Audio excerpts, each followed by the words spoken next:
subscribe. Ayah saya itu Ustadz di NU, di Pandeglang. Tapi kenapa saya dimasukkan ke sekolah Muhammadiyah? Baru tahu juga saya setelah dewasa, ternyata salah satu risalahnya supaya saya bisa menerangkan tentang NU di Muhammadiyah. Yalal watan, yalal watan, yalal watan, hubbul watan minal iman, wala takum minal hirman, inhadu ahlal watan. Itu rumusnya pakai rumus rojaz. Mustaf'ilun, mustaf'ilun, mustaf'ilun.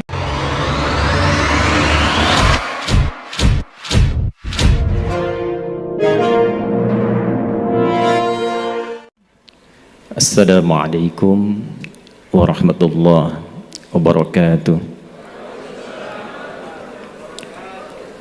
Alhamdulillahilladzi ra'al ummatal muhammadiyyata ila yaumil qiyamah wa ja'ala ulama'aha warathatal anbiya'i ila yaumin nahdah wa rabata bainahuma binuri syamsi wal adalati kasyamsi wa duhaha wal laili idza jallaha. Musalliyan ala nabiyil mustafa wa ala alihi al mustakmilina syarafa wa ala alihi wa sahbihi ila yaumil wafa wa ba'd. Yang kita muliakan, kita hormati seluruh guru-guru kita, para ulama, kiai habaib, terkhusus guru kita Kiai Haji Yahya Khalil Thaquf yang sangat luar biasa. Juga saya secara pribadi mendoakan. Sebetulnya tak banyak orang tahu bahwa bulan ini beliau sudah 57 tahun, 16 Februari, 2 hari lalu baru milad nih. Kita doakan mudah-mudahan senantiasa diberikan kesehatan, kekuatan dan kemampuan untuk memimpin NU menuju NU yang berperadaban. Yang kita hormati Bapak Dr. Haji Zulkifli Hasan, yang saya amati berbulan-bulan ke belakang sudah sering keluar masuk pesantren. Boleh jadi nanti besok jadi Gus Zulhas ini. Hari ini sudah pakai sarung. Kalau tadi Gus Yahya menyebutkan partai akan NU, tapi kalau dilihat statistiknya beberapa tempat, sebagian sudah berkata partai anak Nahdiyin, katanya Pak. Para pembicara yang saya hormati, Mas Ulil, ini waktu mau disusun simposium, beliau sampaikan Twitter heboh karena akan mempertemukan saya, Ustadz Adi Hidayat, dengan Ulil Absar Abdallah. Luar biasa pemikiran beliau. Para pemateri yang lain hadir di kesempatan kali ini, Prof. Hilman, Ahmad Najib, Bu Ais, Prof. Ais, dan seluruh hadirin. Pak Zul sebetulnya minta saya tidak untuk mewakili Muhammadiyah secara spesifik, tapi memang beliau melihat yang paling dekat di Muhammadiyah nasabnya ke NU itu saya. Jadi kalau Gus Yahya dulu seringkali berkhidmat dan menemani guru kita Kiai Haji Abdurrahman Wahid Gus Dur. Gus Dur itu punya sahabat di Banten namanya Kiai Haji Hafid Uthman. Nah, itu adalah kakak ibu saya. Itu Pak D saya. Jadi kecil itu kami juga sudah sering dibawa kalau ke MUI bertemu Kiai Sahal yang sangat saya kagumi dengan ketawaduannya, ilmu fikihnya yang luar biasa. Yang kelak dengan kekaguman itu, ternyata saya menikah dengan Putri Asti Lasem Rembang yang ibunya satu susuan dengan Kiai Sahal ke atasnya. Jadi Siti Aisyah, Siti Asyah ibunya. Jadi saya ke keluarganya Gus Koyum, ke Gus Baha, kalau ditelusuri nyambung dari istri itu biradha'ah. Karena itu Gus Koyum manggil saya Ade. Kalau kami teleponan tuh selalu bilang De Adi, apa kabar gitu. Ya. Jadi hari ini saya sangat terharu, luar biasa. Dan insya Allah Gus Yahya, saya itu hatam ya lalwatan tuh hatam saya. Ayah saya itu ustadz di NU di Pandeglang. Tapi kenapa saya dimasukkan ke sekolah Muhammadiyah? Baru tahu juga saya setelah dewasa, ternyata salah satu risalahnya supaya saya bisa menerangkan tentang NU di Muhammadiyah. Jadi itu yang menjadikan saya, kalau saya mengajar dan sebagainya, saya buka, saya kupas. Karena apa yang tadi diharapkan Gus Yahya, itu tidak akan mungkin tercapai kecuali dari yang kecil-kecil dulu di dalamnya. Kalau beliau memulai dengan 1928 dengan gagasan besarnya, maka saya akan turunkan sedikit spektrumnya dengan nilai terkecilnya. Saya mundur ke 1905, 23 tahun sebelumnya, bertempat di Tanah Abang sekarang, tepatnya 17 April 1905, 13 Jumadal Akhirah 1323. Kita bersepakat bahwa di satu titik yang telah tadi banyak diulas, Indonesia ini bukan negara agama, tapi spirit menjalani kebangsaannya diisi dengan spirit agama. Dan justru dengan nilai spirit itulah yang paling cepat melahirkan negara kesatuan Republik Indonesia, yang kelak bahkan bukan hanya kalimat takdirnya, kalimat iman dan takwanya pun yang bagian dari kosakata keagamaan itu banyak muncul di konfigurasi undang-undang kita. Maka 5 orang habaib disertai dengan beberapa tokoh datang, baik dari Kauman Yogyakarta yang bernama Muhammad Darwish, kelak dikoordinasikan ke Jombang yang dikenal dengan Hadratus Syekh Muhammad Hashim bin Asy'ari, yang ketika saya riset pun ternyata dua-duanya bertemu di satu nasab. Walaupun yang satu, ini saya nggak tahu nih, yang NU pun hafal apa enggak ini deh. Jadi kalau kita buka sekarang ada Irsyadus Sari fi Jam'i Musannafati Syekh Muhammad Hashim Al-Asy'ari yang mengumpulkan 19 kitab itu. Yang pertamanya Adabul Alim wal Muta'allim. Saya mengajarkan kitab itu di Masjid Al-Azhar Jakapermain. Besoknya mau ngajar, malamnya saya mimpi ketemu Gus Dur. Saya bilang, Gus, saya izin mau ngajar kitab ini. Di mimpi, Pak. Beliau lihat saya lalu tersenyum. Saya anggap itu ijazah, walaupun mungkin beliau bertanya, iki kok piye orang Muhammadiyah ngajar kitabnya Adabul Alim wal Muta'allim. Tapi yang paling menarik di kitab keduanya, Risalah Ahlus Sunnah wal Jamaah, dan ini banyak saya riset. Sebelum masuk kedua ini, maka dijelaskan yang saya baca ada nasab.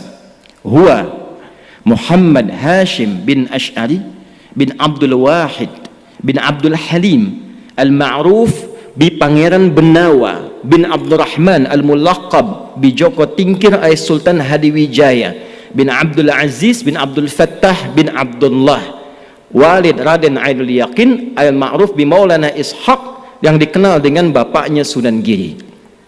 Di Maulana Ishaq, ternyata ketika saya lihat nasabnya Muhammad Darwish yang sejak muda belajar di Kiai Haji Soleh Darat dengan Syekh Hashim dan berangkat ke Mekah, pulang kemudian menjadi Ahmad Dahlan, ditemukan nasabnya Kiai Haji Ahmad Dahlan bin Kiai Haji Abu Bakar bin Kiai Ilyas bin Kiai Sulaiman bin Demang Jurang Jurukapindo bin Kiai Gerbek 1 bin Kiai Gerbek 2. Gerbek 2 itu yang bikin apam la kuwata, yang buyutnya Pak Erlangga Hartarto itu, yang di Klaten itu. Nyambung ke atasnya ketemu di Azmatkan. Azmatkan itu nyambung dari Maulana Ishaq.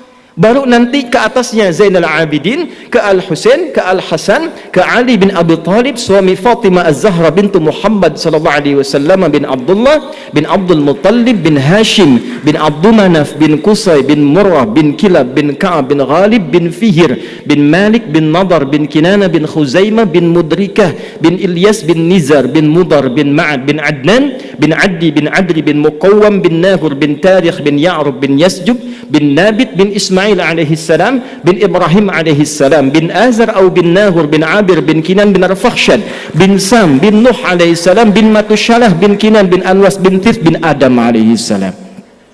Jadi ormas besar yang nyambung nasabnya ke Nabi Adam itu 2. 1 NU, 2 Muhammadiyah.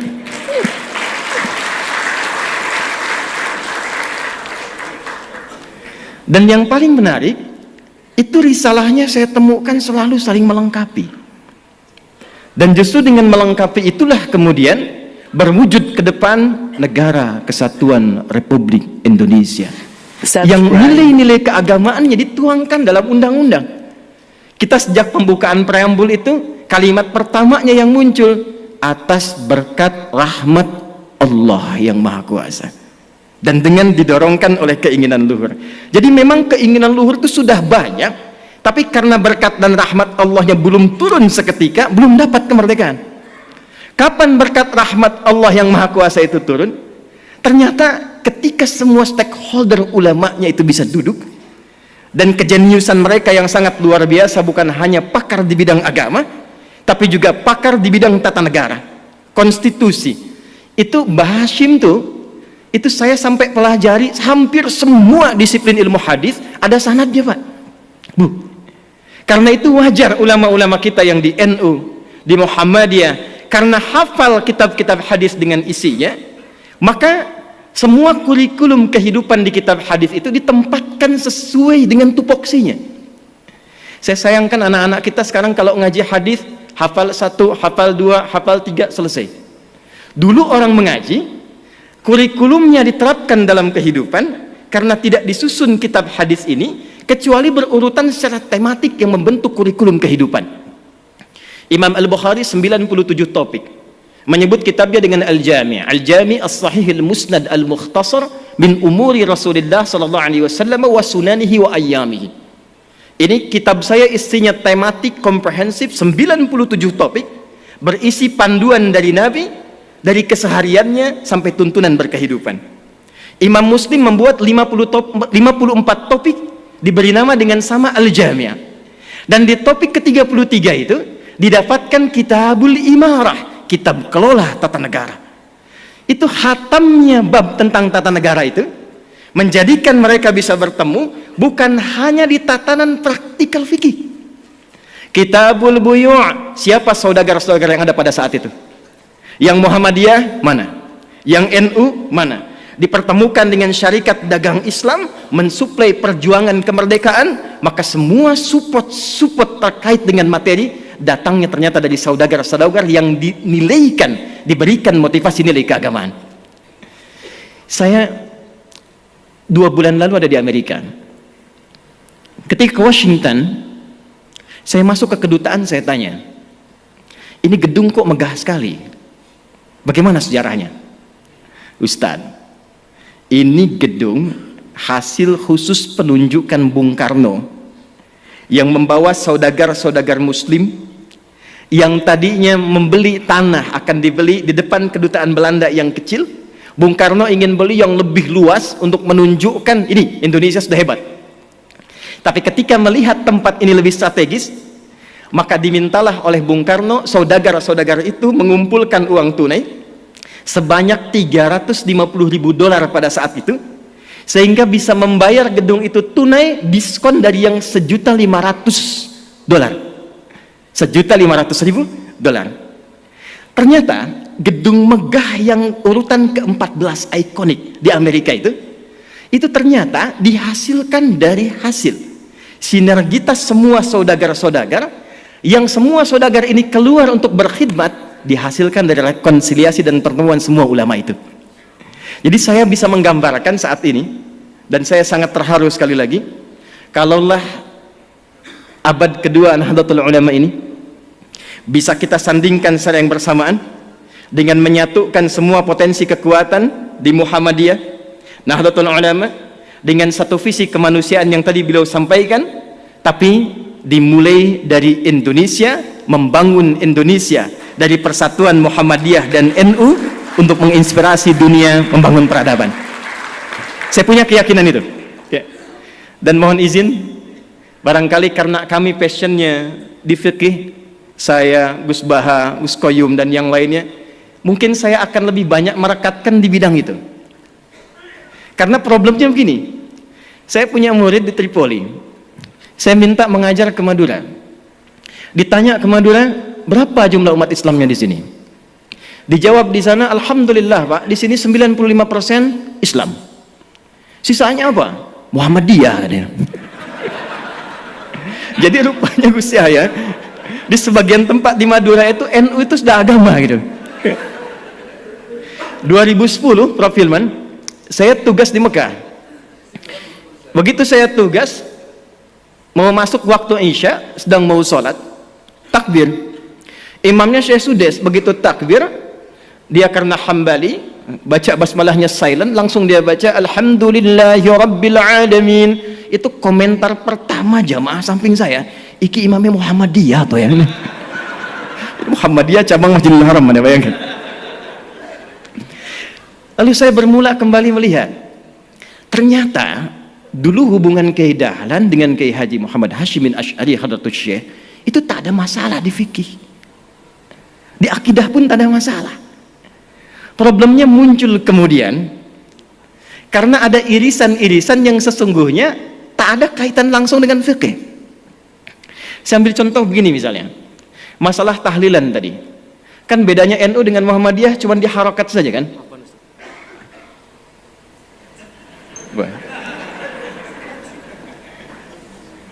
Ketua PBNU mengejar pesawat, beliau mohon dipamitkan. Kita doakan semoga beliau sehat, lancar, dan yang lebih penting diberikan oleh Allah Subhanahu wa Ta'ala usia yang berkah untuk menginspirasi kita semua dengan gagasan-gagasan yang cemerlang ya. Dipersilahkan Gus, semoga Allah senantiasa memberikan kebaikan-kebaikan dan kemuliaan.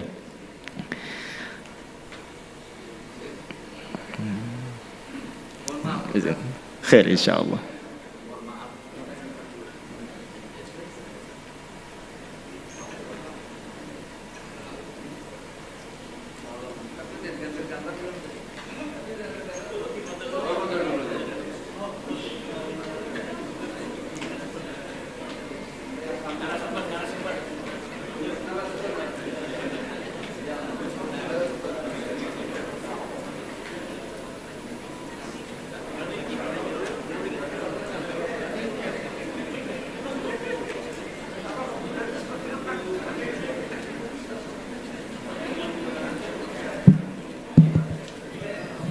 Sebelum Gus Yahya meninggalkan ruangan, kami mohon untuk berkenan menerima plakat kenang-kenangan atau cindera mata dari DPW PAN Jawa Timur. Untuk itu kami mohon berkenan kepada saudaraku Rizky Sadik, Ketua DPW PAN Jawa Timur, untuk menyerahkan.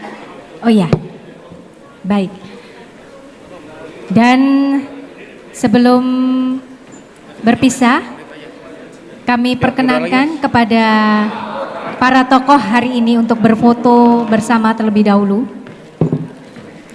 Yang di belakang mungkin, monggo silakan ikut berdiri.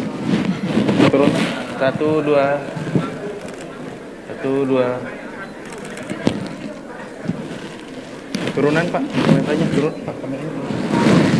Dan setelah berfoto bersama, kami mohon kepada Gus Yahya untuk berkenan menerima plakat atau cindera mata yang diserahkan oleh Ketua DPW Partai Amanat Jawa Timur, saudaraku Ahmad Rizky Sadik.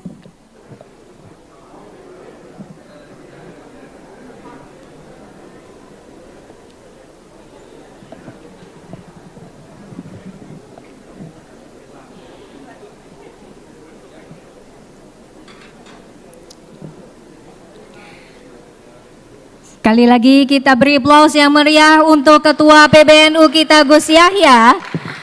Dan kita doakan semoga perjalanannya lancar dan selamat sampai tujuan. Terima kasih sekali lagi telah menyempatkan hadir di sini. Dan selanjutnya akan kembali kita ikuti bersama tausiah dari Ustadz Adi Hidayat.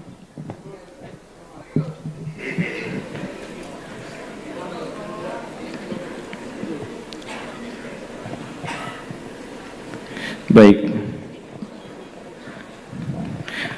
kalau tausiah itu kan nggak panjang-panjang ya. Tausiah itu singkat, padat, selesai gitu ya, supaya masuk ke forum diskusinya. Saya ada 3 poin untuk mengakhiri. Kedua, tadi saya katakan sebetulnya saya riset Di fikih ini tidak jauh Pak, Bu. Tahlilan misalnya. Bedanya NU Muhammadiyah kan cuma harokat ya. NU pakai nasab, Muhammadiyah pakai rofa. Muhammadiyah jadikan isim, NU menjadikan masdar. Halala yuhallilu tahlilan. Nasab harokatnya fathah. Orang Arab tuh kan kalau bilang nasaba, dia katakan nasabar rajulu asahu alal ardi. Orang Arab tancapkan tongkatnya dengan kuat sehingga tak goyah.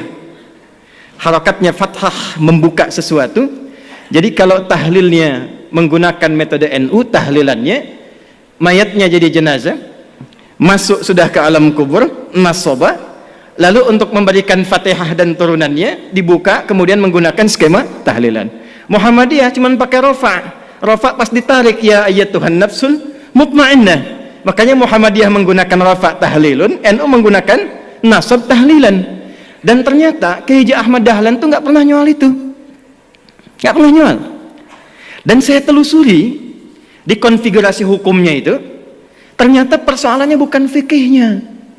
Ada kasus di kalangan masyarakat ingin menyelenggarakan tahlilan, ternyata tak punya materi, sehingga dia harus berhutang kepada tetangganya untuk mewujudkan tahlilan itu.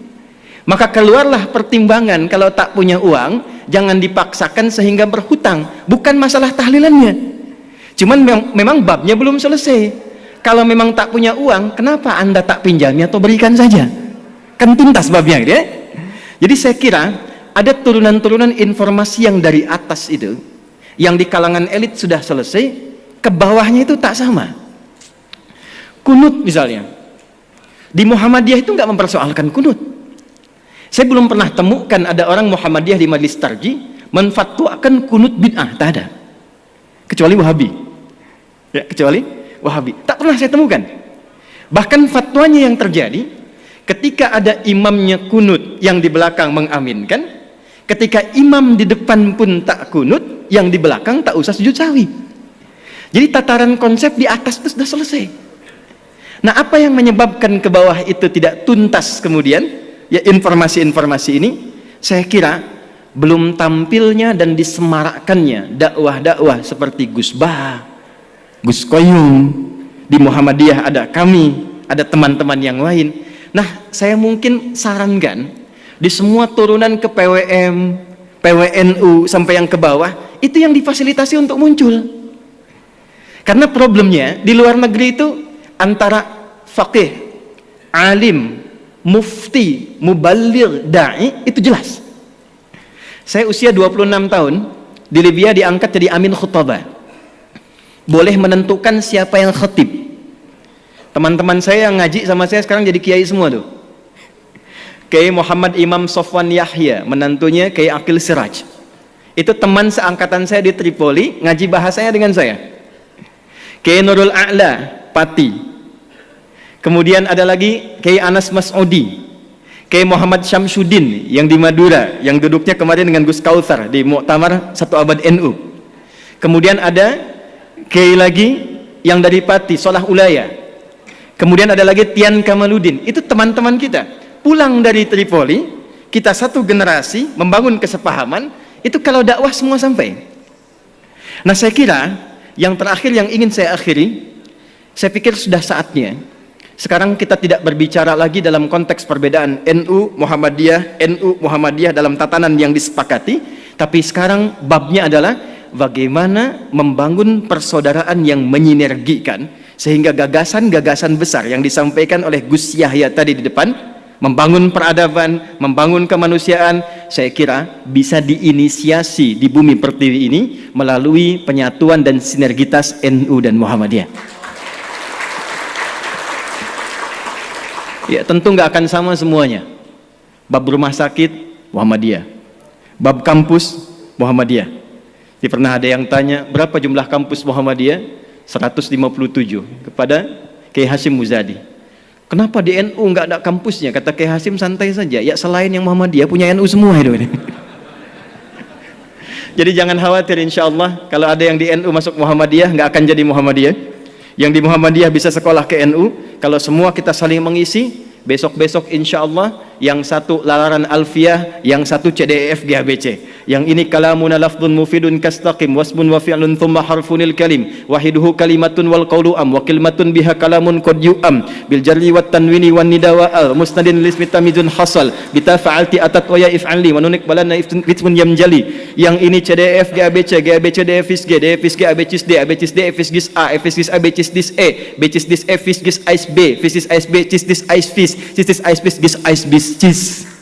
Ya lal watan, ya lal watan, ya lal watan, hubbul watan minal iman, wala takum minal hirman, inhadu ahlal watan. Itu rumusnya pakai rumus rojaz. Mustaf'ilun, mustaf'ilun, mustaf'ilun, mustaf'ilun, mustaf'ilun, mustaf'ilun. Itu 16 rumus di bahar, Pak. Al-Asma'i ngambil itu jadi sautus sofiril bulbuli hayyaja qalbi thamili al-ma'u wa zahru ma'a zahri lahdul muqali. Ditarik oleh Kiai Haji Wahab Hasbullah jadi yalwatan. Yang ingin saya katakan, betapa hebatnya orang tua kita dulu, bukan hanya pakar di bidang fikih, pakar di bidang tata negara, tapi juga pakar di bidang bahasa. Di semua aspek spektrum keilmuan bisa diterjemahkan dalam konteks aplikasi kehidupan. Saya kira itu yang bisa saya antarkan untuk meneruskan gagasan-gagasan Gus Yahya. Tapi di forum ini terakhir saya berkenan untuk menegaskan bahwa dengan adanya NU memasuki abad kedua saat ini di Surabaya ini, di kota pahlawan ini, saya kira ada narasi hebat yang penting kita sampaikan secara nasional dan internasional. Di tempat ini akan terdapat persatuan antara NU dan Muhammadiyah menuju gagasan ke depan. Terima kasih Pak Zul yang telah memfasilitasi. Mudah-mudahan beliau senantiasa sehat, mencerahkan, dan gagasan Islam tengahnya saya kira itu sangat luar biasa dan boleh kita kaji untuk ke depan. Kita tunggu masukan-masukan dan ide-ide cemerlang inspiratif dari para pembicara kita. Semoga keberkahan menyertai kita semua. Terima kasih untuk semuanya. Wallahu muwaffiq ila aqwamit thariq. Fastabiqul khairat. Assalamualaikum warahmatullahi wabarakatuh.